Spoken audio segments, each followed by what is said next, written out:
కొంతమంది జీవితాలు పరిశీలిస్తే పెద్దవాళ్ళు అట్లాగే పిల్లల్ని విశ్వసించారు. పిల్లలు కూడా పెద్దవాళ్ళ విశ్వాసాన్ని నిలబెట్టుకొని అనితర సాధ్యమైనటువంటి విజయాలు సాధించారు. ఇంగ్లాండ్లో 1836 సంవత్సరంలో ఆండర్సన్ ఎలిజబెత్ గ్యారెట్ అనే పిల్ల పుట్టింది. ఆ అమ్మాయికి డాక్టర్ అవ్వాలని కోరిక.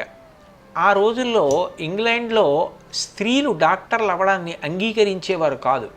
ఒక్క పురుషులు మాత్రమే డాక్టర్ అవ్వాలి. మగపిల్లలకి తప్ప వైద్య విధానంలో, వైద్య విద్యలో అసలు ఎవరికీ కూడా ప్రవేశం కల్పించేవారు కాదు. అట్లాంటి రోజుల్లో ఆ అమ్మాయి వైద్యం నేర్చుకోవాలి, పేదవాళ్ళకి స్త్రీలకి వైద్యం చెయ్యాలని ఎంతో ఆర్తి పొంది తల్లిదండ్రులను అడిగింది.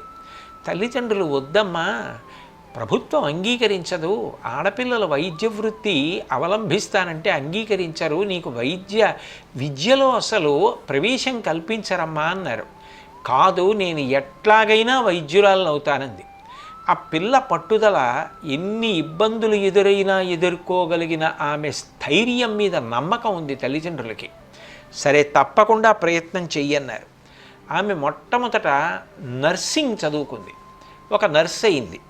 తర్వాత ఆమె ఇక ఇంగ్లాండ్లో చదువుకోవడానికి అవకాశం లేదని ప్యారిస్ వెళ్ళిపోయి ఫ్రెంచ్ భాష నేర్చుకొని అక్కడ వైద్య విద్యలో సీటు సంపాదించుకొని చదువుకోవడం మొదలుపెట్టింది. దేశం కాని దేశం, భాష కాని భాష, కొత్తగా నేర్చుకున్నటువంటి ఫ్రెంచ్ భాష.